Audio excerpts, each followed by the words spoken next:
मैं हूं आपके साथ आरती तिवारी। बुलेटिन का आगाज करेंगे बड़ी खबर के साथ, जहां इस्लामाबाद पहुंचा है अमेरिकी डेलीगेशन। जी हां, बड़ी अपडेट, बड़ी जानकारी दर्शकों के साथ साझा कर रहे हैं। अमेरिकी उपराष्ट्रपति जेडी वेंस पहुंचे हैं और पाकिस्तान इस्लामाबाद में सुरक्षा के पुख्ता इंतजाम किए गए हैं। इस्लामाबाद में सुरक्षा के किए गए हैं व्यापक इंतजाम और इस्लामाबाद में रेड जोन को किया गया है सील। तो ये बड़ी अपडेट, बड़ी जानकारी। मिडल ईस्ट में जो संकट के बादल मंडराते हुए नजर आ रहे थे, लेकिन उन सब के बीच जो सीज फायर का ऐलान हो गया है, 4 दिन हो चुके हैं सीज फायर के, लेकिन जो बीच में वार्ता बातचीत की जो टेबल पर आना था देशों को, उसकी कवायद शुरू हो चुकी है। और ये बड़ी खबर बता रहे, इस्लामाबाद में सुरक्षा के व्यापक इंतजाम किए गए हैं। इस्लामाबाद पहुंचा अमेरिकी डेलीगेशन।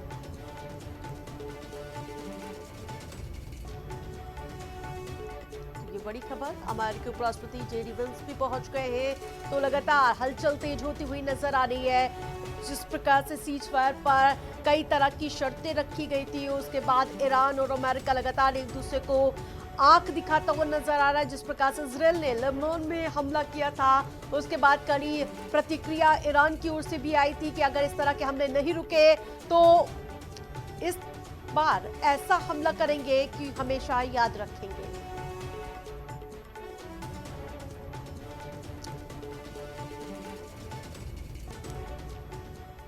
रुक करते खबरों का, इस्लामाबाद ईस्ट में जंग थमी जरूर है, लेकिन टेंशन अभी खत्म नहीं हुई है। अमेरिका और ईरान में 2 हफ्ते सीज फायर के होने के बाद हॉर्मुज स्ट्रेट को लेकर संग्राम छिड़ गया है। ईरान ने दुनिया की सबसे अहम तेल लाइफलाइन यानी कि उसको शिकंजे में लिया हुआ है। जिस हॉर्मुज से पहले हर दिन 140 जहाज गुजरते थे, अब ईरान ने फरमान जारी किया है, वहां से सिर्फ 15 जहाजों को ही जाने की इजाजत मिली है। वहीं IRGC की मंजूरी के बाद ही ये जहाज वहां से गुजर पाएंगे। और इतना ही नहीं, अब हर जहाज को टैक्स देना होगा।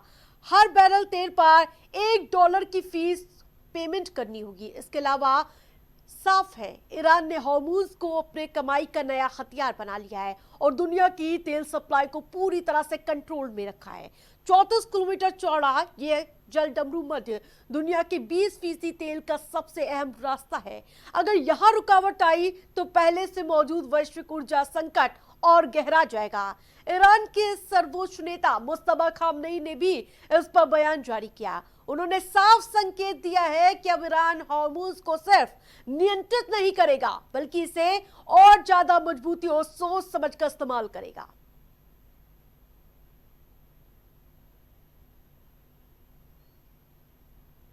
उधर ट्रंप कह रहे हैं कि अगर ईरान हॉर्मुज से गुजरने वाले जहाजों से टोल वसूल रहा है तो उसे तत्काल बंद करना होगा। हॉर्मुज स्ट्रेट से तेल की आवाजाही की अनुमति देकर ईरान बेहद ही खराब काम कर रहा है। कुछ लोग तो इससे शर्मनाक कह रहे हैं, ये हमारे समझौते के अनुरूप नहीं है। ये ट्रंप की ओर से कहा जा रहा है, उन्हें ऐसा कतई नहीं करना चाहिए। अगर वे ऐसा कर रहे हैं तो उन्हें अभी ये बंद कर देना चाहिए। इधर हॉर्मुज की सुरक्षा को लेकर नाटो भी एक्टिव हो गया है। नाटो प्रमुख मार्क रूटे ने कहा है, हॉर्मुज को खुला रखने के हमारा गठबंधन काम कर रहा है। स्ट्रेट की सुरक्षा यानी कि हॉर्मुज की सुरक्षा के लिए योगदान पर नजर है। हम अमेरिका के साथ मिलकर काम कर रहे हैं। तो क्या सीज फायर नहीं, ईरान की रणनीतिक जीत इसे माने? क्या ट्रंप पूरी तरह ईरान के आगे सरेंडर हो गए हैं? और क्या हॉर्मुज अब ईरान का सबसे बड़ा हथियार बन चुका है? सीज फायर के बाद जंग जारी है, बस मैदान बदल चुका है। आसमान से बादल बरसना भले ही कम हो चुके हो, लेकिन तेल की हर बूंद पर जंग साफ देखी जा रही है।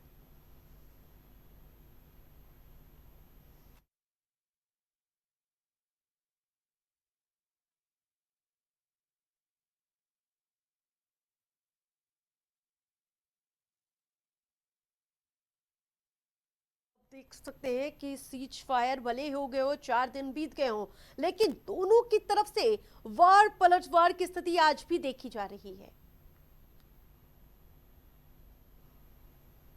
इधर अमेरिका और ईरान के बीच होने वाली महावार्ता के लिए पाकिस्तान की राजधानी इस्लामाबाद पूरी तरह से दुल्हन की तरह तैयार है। खबरों के मुताबिक सुरक्षा के मद्देनजर संसद, सरकारी दफ्तरों, दूतावासों और बड़े होटलों वाले रेड जोन की ओर जाने वाली तमाम सड़कों पर बैरिकेड्स लगा दी गई हैं।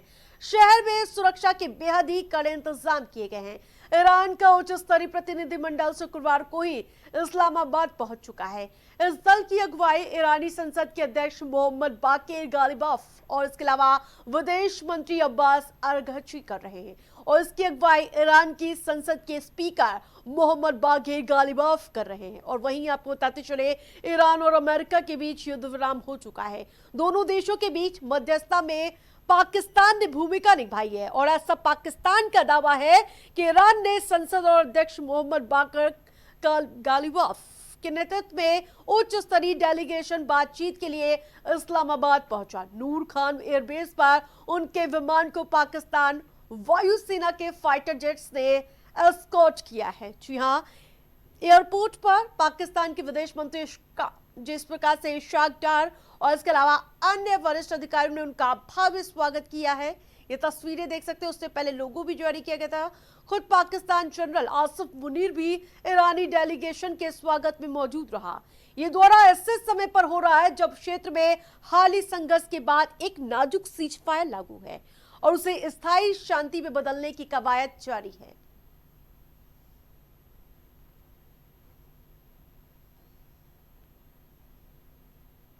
तो तस्वीरें देखिए जिस प्रकार से इस्लामाबाद में भव्य तैयारी है, क्योंकि बड़ी जिम्मेदारी इस बार पाकिस्तान के कंधों पर है। देखने वाली बात होगी क्या कोई स्थायी समाधान इस बातचीत की टेबल से निकल पाएगा, ये बड़ी बात होगी।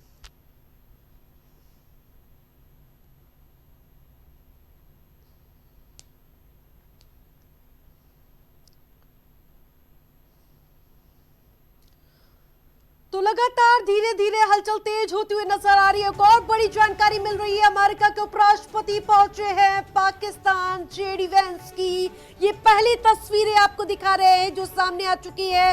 वो भी पाकिस्तान पहुंच चुके हैं, इस्लामाबाद टॉक्स में शामिल होने पहुंचे हैं।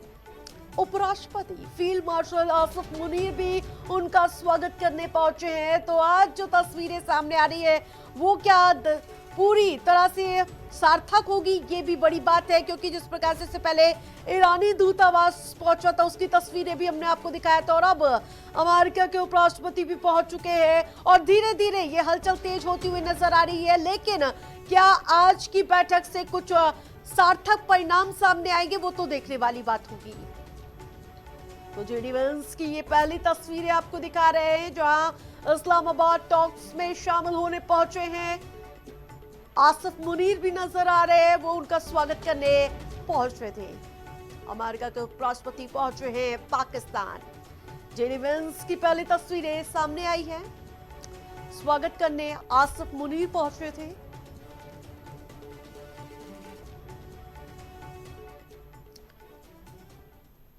वहीं इधर प्रधानमंत्री नरेंद्र मोदी आज महात्मा ज्योतिबा फूले की 200वीं जयंती के अवसर पर उन्हें पुष्पांजलि अर्पित करने के लिए संसद परिसर स्थित प्रेरणा स्थल पहुंचे। इस दौरान लोकसभा अध्यक्ष ओम बिरला, लोकसभा में विपक्ष के नेता राहुल गांधी, केंद्रीय मंत्री अर्जुन राम मेघवाल, राज्यपाल के पूर्व उपसभापति हरिवंश और अन्य गणमान्य व्यक्ति भी इस अवसर पर मौजूद रहे। राष्ट्रपति द्रौपदी मुर्मू ने आज महात्मा ज्योतिबा फूले की 200वीं जयंती पर उन्हें पुष्पांजलि अर्पित की। उपराष्ट्रपति सीपी राधाकृष्णन ने आज महात्मा ज्योतिबा फूले की जयंती पर उन्हें पुष्पांजलि अर्पित की। इधर लोकसभा अध्यक्ष ओम बिरला ने आज महात्मा ज्योतिबा फूले की 200वीं जयंती पर पुष्पांजलि अर्पित की।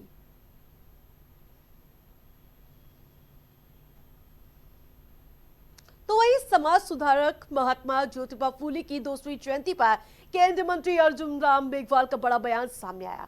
उन्होंने कहा कि आज महात्मा ज्योतिबा फूले जी की 200वीं जयंती है।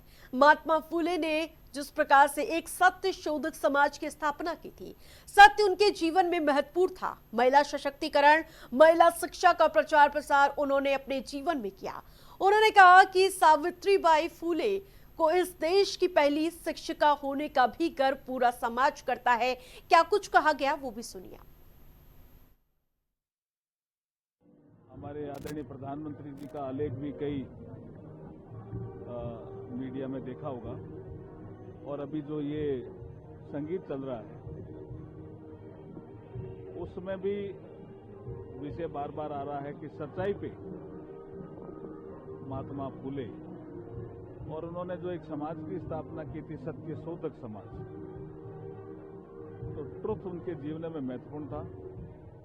महिला सशक्तिकरण भी उनके जीवन में महत्वपूर्ण था। महिला शिक्षा का भी प्रसार उन्होंने अपने जीवन में किया। सावित्रीबाई फूले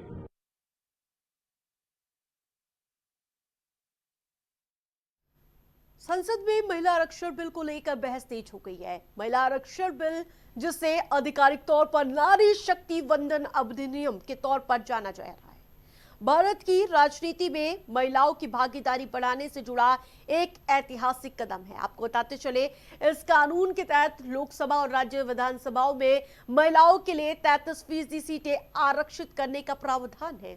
इसका उद्देश्य राजनीति में महिलाओं की हिस्सेदारी बढ़ाना और उन्हें निर्णय प्रक्रिया में मजबूत बनाना है। महिला आरक्षण बिल का पहली बार ये प्रस्ताव 1996 में पेश किया गया था। इस बार संसद में लाया गया है पर पास नहीं हो सका। आखिरकार 2023 में से संसद के विशेष सत्र में पारित किया गया। बताते चले, मुख्य प्रावधान है 33% आरक्षण। महिलाओं के लिए SC/ST आरक्षण के भीतर भी महिलाओं के हिस्सा सीटें रोटेशन के आधार पर बदलती रहेंगी। वहीं भारत में संसद और विधानसभाओं में महिलाओं की संख्या काफी कम है।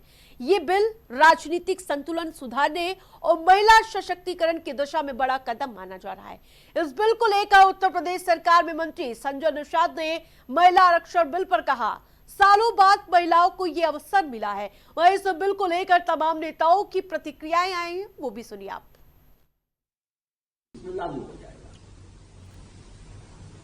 देखिए, एक अच्छी बात हो रही है।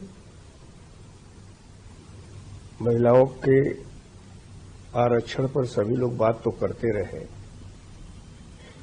लेकिन हिम्मत नहीं कोई जुटा पा रहा था। मैं साधुवाद देना चाहूंगा प्रधानमंत्री जी को कि वह जो है महिलाओं की भागीदारी को बढ़ाने के लिए नारी शक्ति बंधन जो ये किया, तो महिलाओं को उचित सम्मान मिलेगा और पार्लियामेंट में अगर सीटें बढ़ेंगी तो अच्छा सम्मान मिल जाएगा महिलाओं को। जितनी स्थिति में था, सभी लोग, हर पार्टियां जितना महिलाओं को मिलना चाहिए सीटें नहीं दे पाते थे। अब इससे ये हो जाएगा कि कम से कम अच्छी संख्या में महिलाएं आ जाएंगी। आज बड़ी अच्छी स्थिति है। मैं ज्योतिबा फूले की जन्म जयंती है, मैं उनको श्रद्धा सुमन अर्पित करता हूं। वो और उनकी पत्नी सावित्रीबाई फूले, इन दोनों लोगों ने नारी शिक्षा के लिए उस समय कितना प्रयत्न किया था। और मैं समझू कि प्रथम अध्यापिका के रूप में ज्योतिबा फूले जी की पत्नी रही हैं, उन्होंने किया। तो उन लोगों का जो किया था, आज उसको अगर प्रधानमंत्री लेकर के चल रहे हैं और महिलाओं को सम्मान दे रहे हैं, तो मैं इसकी भूरी भूरी प्रशंसा करता हूं। और जितना भी अधिक से अधिक सभी हो सके महिलाओं को सम्मान दिया जाना चाहिए। जी, बहुत अच्छा। ये तो हम लोगों का पुराना वादा है और ये बहुत चिर प्रतीक्षित मांग भी है देश की। और महिलाओं को सशक्त बनाने का काम, उनको सुरक्षा और उनको प्रतिष्ठा देने का काम हमेशा भारतीय जनता पार्टी और एनडीए ने ही किया है। जैसे आप बिहार का ही उदाहरण ले लें तो पंचायती राज व्यवस्था में महिलाओं को मुख्य धारा में शामिल होने के लिए जो आरक्षण दिया वो एनडीए की सरकार ने दिया। नीतीश कुमार जी माननीय मुख्यमंत्री थे और भारतीय जनता पार्टी उसमें एक प्रबल हिस्सेदार थी और उस समय ये लागू हुआ। ये काम बहुत पहले हो जाना चाहिए था, लेकिन कांग्रेस और अन्य विपक्षी दलों की ऐसी मंशा नहीं थी। आपको याद होगा एक पुरानी घटना, जब महिला आरक्षण बिल को लोकसभा में यही महागठबंधन के सांसदों ने फाड़ तक डाला था और इसका पुरजोर विरोध किया था कई दूसरे बहानों को लेकर। लेकिन भारतीय जनता पार्टी जो कहती है वो करती है। हम अपने वादे को भूलते नहीं और यह समय है जब महिलाओं को उनका अधिकार दिया जाए और ये मिलने जा रहा है। इसलिए मुझे बहुत खुशी हो रही है कि महिलाओं को उनका अधिकार अब मिलने वाला है। बिल्कुल हम उसका स्वागत करते हैं, लेकिन बिल में एक्चुअली उनने क्या लाया है, सभी जातियों के महिलाओं को वहां स्थान मिलेगा क्या विधानसभा और लोकसभा में, ये उसमें देखना है। ये जो बिल था कांग्रेस का जिसका विरोध बीजेपी ने किया है वही बिल वो ला रहे हैं, तो इसका मतलब है कि ये राजनीति से प्रेरित व्यवस्था बीजेपी बना रही है। जब सोनिया जी गांधी के नेतृत्व में सरकार थी तो सोनिया जी ने ये बिल लाया था, तो इसलिए ये सब चीजें जो आपने देखा है कि कांग्रेस ने जो भूमिका रखी थी वो भूमिका पे भी। मथुरा में यमुना नदी में हुए दर्दनाक नाव हादसे में अब तक 10 लोगों की मौत हो चुकी है, जबकि 22 लोगों को सुरक्षित बाहर निकाल लिया गया। हादसा शुक्रवार दोपहर करीब 3 बजे का बताया जा रहा है, जब 37 श्रद्धालुओं से भरी नाव अचानक पलट गई। घटना के बाद इलाके में अफरा तफरी मच चुकी और चारों ओर चीख पुकार जैसी स्थिति देखी गई।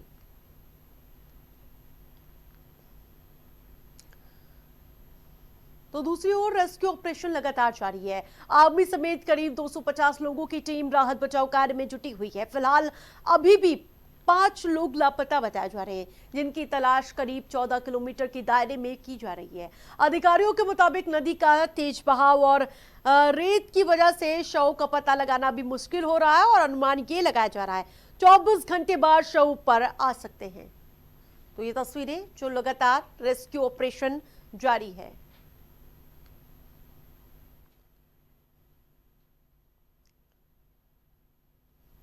वही हादसे से जुड़ा एक वीडियो सामने आया है, जिसमें श्रद्धालु भजन कीर्तन करते हुए नौका विहार का आनंद लेते हुए नजर आ रही है। वो तस्वीरें हैं जो हादसे से कुछ समय पहले की सामने आई है। किसी को यह अंदाजा नहीं था कि कुछ ही पलों में ये यात्रा हादसे में बदल जाएगी। शुरुआती जांच में ये सामने आया कि नाव में लाइफ जैकेट नहीं थी। आप देख पा रहे होंगे तस्वीरों में कोई भी जैकेट नहीं पहने हुए और इस हादसे ने सुरक्षा इंतजामों पर भी गंभीर सवाल उठा दिए हैं। तो ये तस्वीरें विचलित कर देती हैं, क्योंकि क्यों नहीं पहले से व्यापक इंतजाम थे।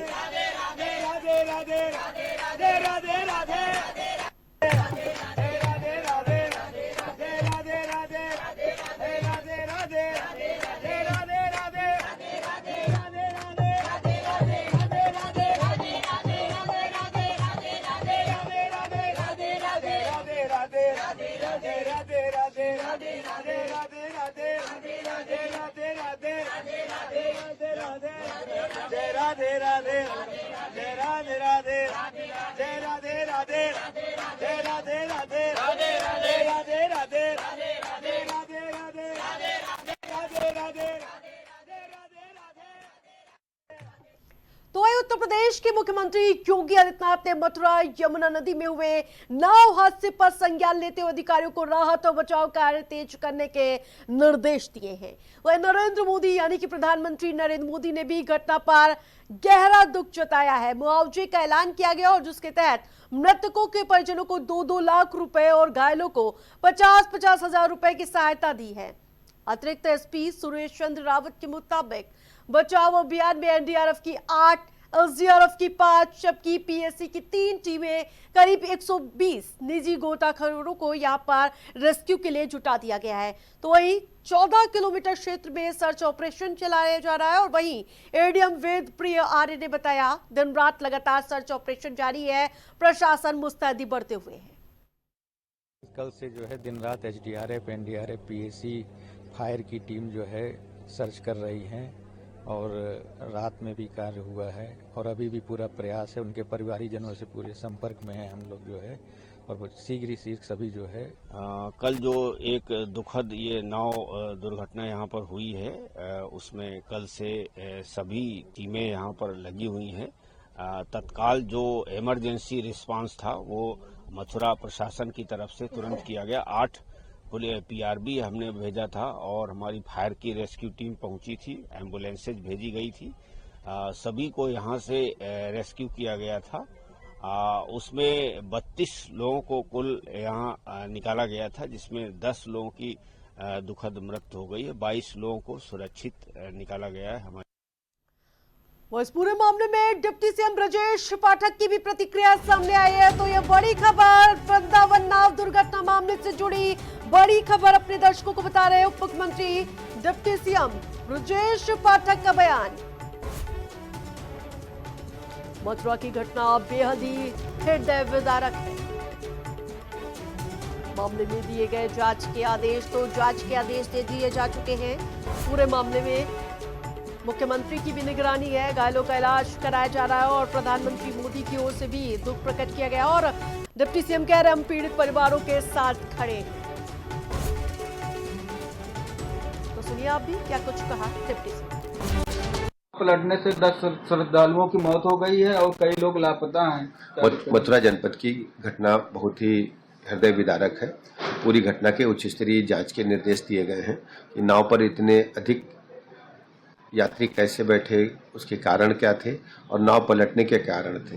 तत्कालिक सहायता पहुंचाई जा रही है। जो बीमार हैं, जो हताहत हैं, उनको अस्पताल में हर स्थिति में बेहतर से बेहतर इलाज मिले और जो इसमें हताहत हुए हैं उनके परिजनों के प्रति हमारी पूरी सरकार खड़ी है। इस दुखद परिस्थिति में हम परिवारों के साथ संवेदनशीलता के साथ खड़े हैं। पूरी मदद की जाएगी और हर स्थिति में जो घायल हैं उनको बेहतर से बेहतर चिकित्सा व्यवस्था सुनिश्चित की जाएगी। रेस्क्यू ऑपरेशन पूरा हो गया है। अब जांच रिपोर्ट आने के बाद यदि कोई दोषी हुआ तो कड़ी कार्रवाई की जाएगी। तो इस पूरे मामले में डीएम की भी प्रतिक्रिया सामने आ गई है। तो वहीं यमुना नदी पर नाव हादसे पर जिलाधिकारी सीपी सिंह का बड़ा बयान सामने आया। तो हादसे पर डीएम सीपी सिंह ने भी प्रतिक्रिया दी है। 5 लोग अभी भी लापता है, तलाश लगातार जारी है। जिम्मेदारी भी निर्धारित करेंगे। तो डीएम की ओर से आश्वासन दिया गया है कि सख्त से सख्त कार्रवाई होगी। कल ही जांच के आदेश दे दिए गए थे। तो आप तस्वीरों को भी हमने आपको दिखाया था जिस प्रकार से कैसी लापरवाही बरती गई थी। इतने बड़े तादाद पे लोगों की मौजूदगी थी, उसके बावजूद कोई भी व्यवस्था नहीं दिखी। देखिए, ड्रेजिंग का काम यहाँ के जनमानस के उस पे मांग पे किया जा रहा था और आप देख भी रहे होंगे ड्रेजिंग करने से काफ़ी सहूलियतें भी बढ़ी हैं। अब कल जो दुर्घटना घटी है वो बहुत ही दुर्भाग्यपूर्ण है।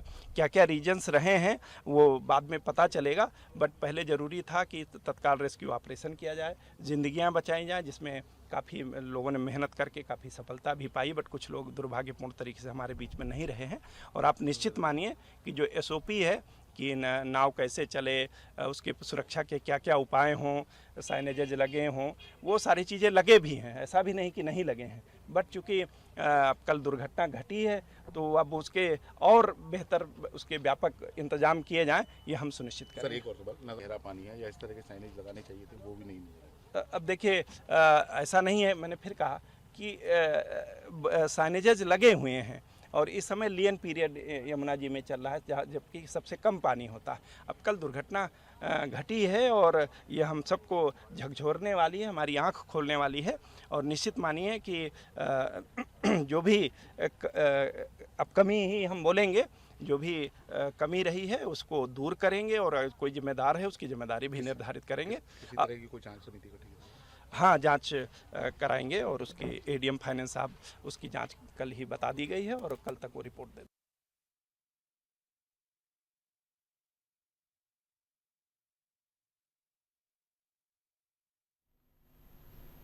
SIR के मुद्दे पर सियासी संग्राम थमने का नाम नहीं ले रहा। इस बीच झारखंड से बड़ी खबर, बीजेपी प्रवक्ता प्रतुल शाहदेव का बड़ा बयान सामने आया। उत्तर प्रदेश में SIR के बाद वोटर लिस्ट पर बोले हैं। ये बड़ी खबर, बड़ी जानकारी। मतदाता सूची में शुद्धिकरण करना उनका काम, न तो घुसपैठियों को सूची से हटाया गया है। ये बड़ी प्रतिक्रिया सामने आई है। आपत्ति दर्ज कराने के लिए समय पूरा दिया गया है। एसआईआर को लेकर लगातार विपक्ष चौतरफा हमलावर है। सबके बीच प्रतुल शाहदेव की ओर से बड़ी प्रतिक्रिया सामने आई। उन्होंने कहा है कि आपत्ति दर्ज कराने के लिए पूरा समय दिया गया है। मतदाता सूची में शुद्धिकरण करना काम है। मृत और घुसपैठियों को सूची से हटाया गया है। आपत्ति दर्ज कराने के लिए पूरा समय दिया गया है। ये देखिए, ये चुनाव आयोग का विशेष अधिकार है। चुनाव आयोग को जिम्मा दिया जाता है कि मतदाता सूची में जो भी शुद्धिकरण करना है, जो भी बेहतर करना है, वो उसकी जिम्मेवारी है। जो मर गए लोग हैं, जो पलायन कर गए लोग हैं, जिनके डुप्लीकेसी हैं वोटर लिस्ट में, या जो घुसपैठी हैं, उनके नाम को काटा जाए। अब आप सोचिए कितने बड़े पैमाने पर यहाँ पर इस तरीके के वोटर लिस्ट में लोग थे। इसलिए अच्छा, आपने एक चीज़ और गौर किया होगा कि वोटर परसेंटेज जो ड्रॉप करने का एक और कारण था, मरे हुए लोग थे साहब, तो वो जब तक बोगस वोट ही नहीं होगी, वोट देने नहीं जाएंगे। इस बार असम में कितने उत्साहवर्धक परिणाम आए, 85% के आसपास लोगों ने वोटिंग किया। इसका एक मुख्य कारण एसआईआर था और सरकार के प्रति लोगों की विश्वास तो था ही। तो असम में जो कुछ भी हुआ, आपत्तियां भी दर्ज करने का लोगों को समय दिया गया था। यही मॉडल यूपी में अपनाया गया है। अभी ड्राफ्ट मतदाता लिस्ट के बाद अब लोग आपत्तियां भी दर्ज कर सकते हैं। ट्रिब्यूनल भी है जहां वो अपील कर सकते हैं। लेकिन एक चीज़ तो सही है कि साहब, मोदी जी ने जो वादा किया था कि अब वो घुसपैठियों को बाहर निकालेंगे और चुनाव आयोग की देखरेख में मतदाता सूची के शुद्धिकरण की प्रक्रिया हो रही है। फिलहाल के लिए इतना ही। देखते रहे इंडिया सुपरफास्ट।